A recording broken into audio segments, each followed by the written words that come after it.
Game daw, game. Sulat ka, huwag mo kaya kalimutan ha. Oo, wala pa tayo pamilya namin. Kirishen!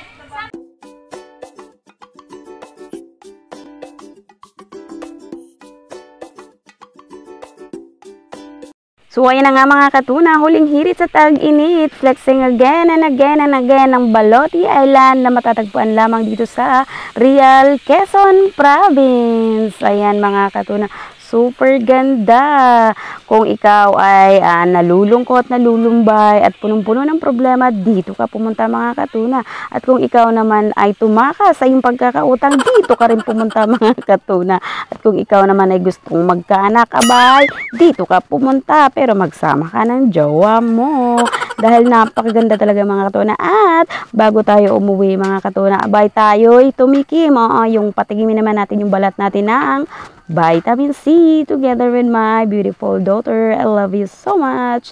And ayan mga katuna, super ganda ng dagat talaga. As you can see, talaga namang sulit sa bayad. Nga pala, may galab shoutout sa sponsor namin. Thank you so much sa you, sir, ma'am. Thank you so much for pagpatry ng relax moment dito sa amin, makapagtanggal man lang ng problema at makapag-vitamin C naman. Ayan. Nakita niyo mga katuna, sa tingin niyo, kapag ganito yung kilos natin, iabot pa kayo tayo ng 40 years old.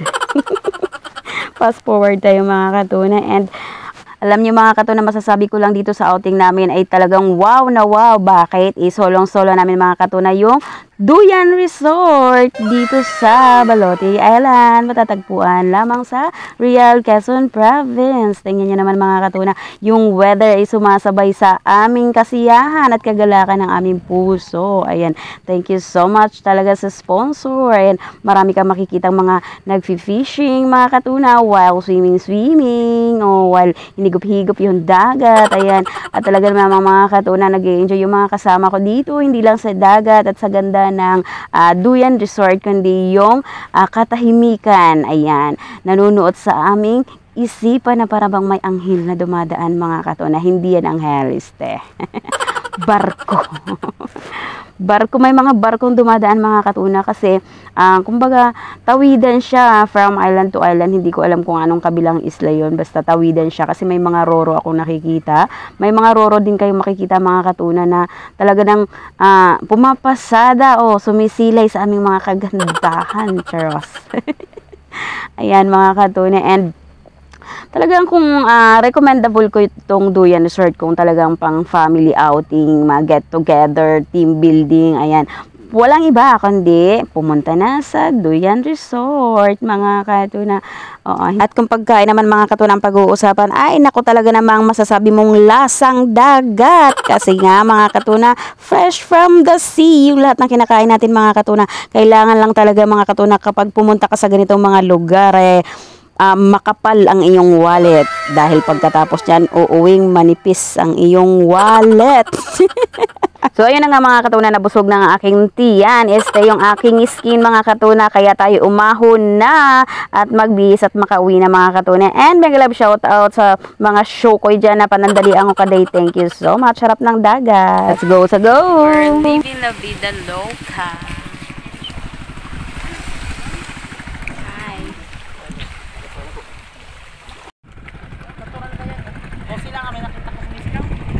Diba tayo ang harap. Babaw pa dito kami. Kain ko. Hindi ako mamamatay.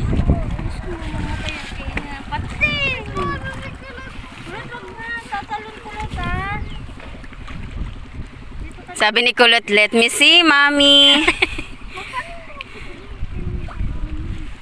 Huwag na nga maglikot siya. Ang daughter ko. Bawas pa masahe. Saan yung aking daughter? Nandun sa iyo siya. Ang dagat na nasa likod. Matubig-tubig ka sa akin. Tignan mo. Pag tayo nalaglag.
Mami Siri. Game daw, game. Susulat ka, huwag mo kaya kalimutan ha. Wala pa tayo sa pamilya namin. Michelle, sama ba ako? Okay, sama kami. Sama kayo. Okay, 7. Yes, 7.